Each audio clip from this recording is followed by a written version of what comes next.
साल खत्म होते होते ये वीक भारत के लिए अच्छा साबित हो रहा है। दुनिया की दो दिग्गज टेक कंपनीज ने भारत पर इन्वेस्टमेंट की बारिश कर दी है। वजह वही जिसका पूरी दुनिया में हल्ला मचा हुआ है, डेटा और आर्टिफिशियल इंटेलिजेंस। आज इसी डील को डिकोड करने की कोशिश करेंगे एकदम आसान तरीके से।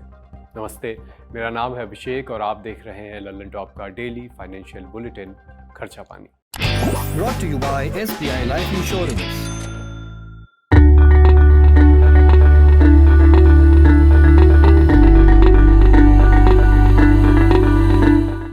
9 दिसंबर 2025 जब नागरिक उड्डयन मंत्रालय के एक कमरे में बैठकर इंडिगो एयरलाइंस के अधिकारी अपना बिल फड़वा रहे थे, उसी समय कुछ 100 मीटर दूर प्रधानमंत्री कार्यालय में एक अहम मीटिंग चल रही थी।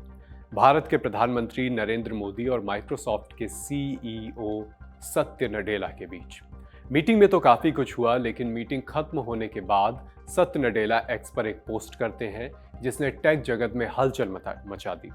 पोस्ट में लिखा गया कि भारत की एआई से जुड़ी महत्वाकांक्षाओं को सपोर्ट करने के लिए माइक्रोसॉफ्ट 17.5 बिलियन डॉलर का इन्वेस्टमेंट कर रहा है।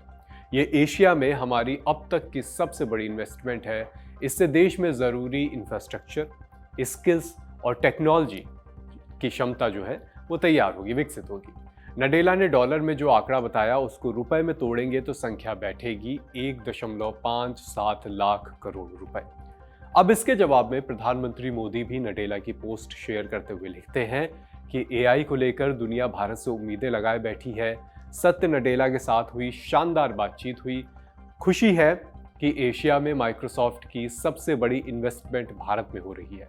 हमारे देश का युवा इस मौके का पूरा फायदा उठाकर नई नई इनोवेशन करेगा और एआई की ताकत से दुनिया को बेहतर बनाएगा। ये इन्वेस्टमेंट 2030 तक होगी, मतलब कि जहां पर जितनी ज़रूरत होगी उतना पैसा माइक्रोसॉफ्ट देता रहेगा। आपको मालूम ही है कि अक्टूबर में गूगल की पेरेंट कंपनी अल्फाबेट ने भी भारत में एक इवेंट किया था, भारत एआई शक्ति, जिसमें उसने 15 बिलियन डॉलर यानी करीब 1.34 लाख करोड़ रुपए के इन्वेस्टमेंट का ऐलान किया था। लेकिन बात गूगल और माइक्रोसॉफ्ट तक ही टिकी रही है। अब एक और बड़े टेक प्लेयर की एंट्री हो चुकी है। नाम तो आपने सुना होगा, अमेज़न।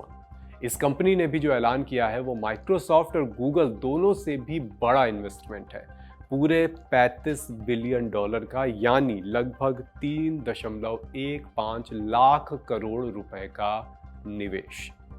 अब आप देखें तो अमेज़न का इन्वेस्टमेंट प्लान माइक्रोसॉफ्ट के मुकाबले लगभग 2 गुना और गूगल के इन्वेस्टमेंट प्लान का करीब 2.3 गुना है।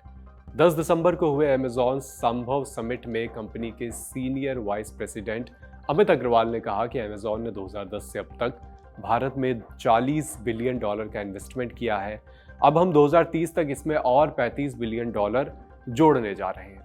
लेकिन इतने सारे पैसे की बारिश हो क्यों रही है? जवाब है एआई इंफ्रास्ट्रक्चर और स्किलिंग। ये तीनों कंपनी इंडिया में अपने अपने एआई डेटा हब बनाना चाहती हैं। माइक्रोसॉफ्ट का प्लान है कि वो अगले 5 साल में लगभग 1 करोड़ लोगों को एम्प्लॉयमेंट दे। इनको कंपनी एआई की ट्रेनिंग भी देगी। प्लान की बात करें तो इस इन्वेस्टमेंट से माइक्रोसॉफ्ट नए हाइपर स्केल डेटा सेंटर बनाएगा, भारतीय कंपनीज और यंगस्टर को स्किल डेवलपमेंट कोर्स कराएगा, प्राइवेट और सरकारी प्लेटफॉर्म को एआई से जोड़ने की कोशिश करेगा। वैसे इसकी पहल हो चुकी है। भारत सरकार नेशनल करियर सर्विस के ई श्रम पोर्टल को एआई चैटबॉट से जोड़ना चाहती है, जिसकी जिम्मेदारी माइक्रोसॉफ्ट ने उठाई है। ई श्रम पोर्टल अगस्त 2021 में लॉन्च किया गया था ताकि देश के लगभग 40 करोड़ अनऑर्गेनाइज्ड वर्कफोर्स को रजिस्टर किया जा सके, खासकर तब जब कोविड लॉकडाउन के दौरान लाखों लोगों की नौकरियां चली गई थी। अब अमेज़न पर आते हैं, जिसका इन्वेस्टमेंट माइक्रोसॉफ्ट से लगभग 2 गुना है। कंपनी के senior vice president Amit Agarwal ने बताया कि अमेज़न ने बड़े पैमाने पर भारत में फिजिकल और डिजिटल इंफ्रास्ट्रक्चर बनाए हैं, जैसे कि fulfilment centre, transport network, data centre, digital payment system और टेक्नोलॉजी डेवलपमेंट। अमेज़न भी माइक्रोसॉफ्ट की तरह इन पैसों का इस्तेमाल इंफ्रास्ट्रक्चर और स्किलिंग के लिए करेगा। लेकिन इस सब में हमें क्या फ़ायदा होगा? इसको बहुत ही आसान भाषा में, आसान तरीके से समझने का प्रयास करते हैं। बात यह है कि जब ये टेक कंपनीज भारत में इतनी बड़ी इन्वेस्टमेंट करेंगी तो इससे रोजगार बढ़ेगा, आसपास के इंफ्रास्ट्रक्चर में बढ़ोतरी होगी। अमेज़न का प्लान है कि वो 2030 तक भारत में 38 लाख नई नौकरियां बनाए, जिसमें डायरेक्ट, इनडायरेक्ट, इंड्यूस्ड और सीजनल सभी तरह की नौकरियां शामिल होंगी। ये नौकरियां उसके बिजनेस को एक्सपेंड करेंगी, जिससे आसपास के छोटे व्यापारियों को भी फायदा होगा। इस रोजगार का असर सिर्फ अमेजोन तक सीमित नहीं रहेगा, बल्कि पैकेजिंग, मैन्युफैक्चरिंग, लॉजिस्टिक और ट्रांसपोर्ट से जुड़े उद्योगों में भी बड़े पैमाने पर नौकरियां बढ़ेंगी, ऐसी संभावना जताई जा रही है। ध्यान रहे कि 3 बड़े टेक प्लेयर्स का एआई इनोवेशन में इन्वेस्ट कर रहा है, जब भारत अपने ही सॉवरेन एआई मॉडल पर काम कर रहा है। खबरों की माने तो फरवरी 2026 में अपने इस मॉडल, जिसका नाम सर्वम कहा जा रहा है, उसे लॉन्च भी किया जा सकता है। इस त्रिशंकु निवेश प्लान का टारगेट भारत कैसे बना? वजह साफ है, बड़ी जनसंख्या और उसी जनसंख्या को केंद्र में रखकर बनाया डिजिटलाइजेशन का ब्रॉडर प्लान। ये चीजें भारत को महत्वपूर्ण निवेश का टारगेट बनाती है। बड़ी खबर में इतना ही, अब कुछ जरूरी सुर्खी। जनवरी 2026 में हो सकता है कि आपको पिछले 7 सालों में सबसे कम महंगाई भत्ता मिल सकता है। 10 दिसंबर को फाइनेंशियल एक्सप्रेस में छपी मिथिलेश झा की रिपोर्ट के मुताबिक जब 8वां वेतन आयोग लागू होगा, तब तक उस समय जितने भी महंगाई भत्ता होगा उसे बेसिक सैलरी में जोड़कर दिया जाएगा। उसके बाद महंगाई भत्ता फिर से 0% से शुरू होगा। इसलिए आने वाले 4 महंगाई भत्तों की बढ़ोतरी यानी जनवरी 2026, जुलाई 2026, जनवरी 2027 और जुलाई 2027 तय करेंगी कि नए वेतन मैट्रिक्स में आपकी कितनी बेसिक सैलरी बनेगी। जहां तक जनवरी 2026 की बात है, तो नए साल में केंद्रीय कर्मचारियों और पेंशनर्स को बहुत बड़ी सैलरी बढ़ोतरी देखने की उम्मीद नहीं दिख रही है, क्योंकि 1 जनवरी 2026 से जो महंगाई भत्ता बढ़ना है वो सिर्फ 2% रहने का अनुमान है। इससे महंगाई भत्ता 58% से बढ़कर करीब 60% होगा। अगर बढ़ोतरी वाकई सिर्फ 2% रहती है, तो ये पिछले 7 साल की सबसे कम महंगाई भत्ता बढ़ोतरी होगी, ठीक उसी तरह जैसे जनवरी 2025 में भी सिर्फ 2% ही बढ़ा था। लेकिन ध्यान रहे कि ये सब कुछ कयास है, फाइनल कंफर्मेशन अभी बाकी है।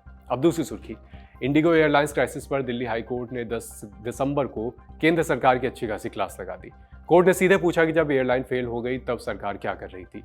फ्लाइट की टिकटें 4-5 हज़ार से सीधा 30 हज़ार तक कैसे पहुंची, बाकी एयरलाइंस ने हालात का फायदा कैसे उठाया और आपने क्या कार्रवाई की। कोर्ट ने साफ कहा कि ये हालात आपकी लापरवाही से बने हैं, ये सिर्फ यात्रियों की दिक्कत नहीं है, इससे देश को आर्थिक नुकसान भी हुआ है। सरकार को ये तय करना होगा कि आगे ऐसे हालात दोबारा ना बने। मुख्य न्यायाधीश देवेंद्र कुमार उपाध्याय और जस्टिस तुषार राव गेदेला की बेंच जनहित याचिका की सुनवाई कर रही थी। इसमें मांग की गई कि इंडिगो क्राइसिस की एकदम स्वतंत्र जांच हो और जिन लोगों की फ्लाइट कैंसिल हुई या जो घंटों घंटों एयरपोर्ट पर फंसे रहे, उन्हें मुआवजा दिया जाए। उधर हरकत में आई सरकार ने इंडिगो पर एक्शन लेते हुए उसकी 10% फ्लाइट्स कम करने का आदेश दिया है। ये कटौती उन रूट्स पर होगी जहां मांग ज्यादा होती है और फ्लाइटें भी ज्यादा चलती हैं। इसका मतलब है कि हर रोज चलने वाली करीब 2300 फ्लाइट में से लगभग 230 फ्लाइट अब कम हो जाएंगी। अब चलते चलते एक सूचना, दिसंबर लौटा और लौट आया है इंदौर का त्योहार लिट चौक अपने 5वें सीजन के साथ। 19, 20 और 21 दिसंबर को इंदौर के गांधी हॉल में ये सोशियो कल्चरल फेस्ट होगा, जिसमें देश के जाने माने सेलिब्रिटी, लेखक, कवि, कलाकार, बड़ी बड़ी हस्तियां आएंगे। लल्लन टॉप है लिट चौक का डिजिटल मीडिया पार्टनर, तो हमारी टीम भी वहां पर होगी और होंगे हमारे सरपंच। तो आप भी पहुंचिए इंदौर के गांधी हॉल। 19, 20 और 21 दिसंबर को वहीं पे मुलाकात होगी। आज का खर्चा पानी यहीं तक, इसे लिखा है हमारे साथी सौरभ पाल ने। देखते रहिए लल्लन टॉप। शुक्रिया।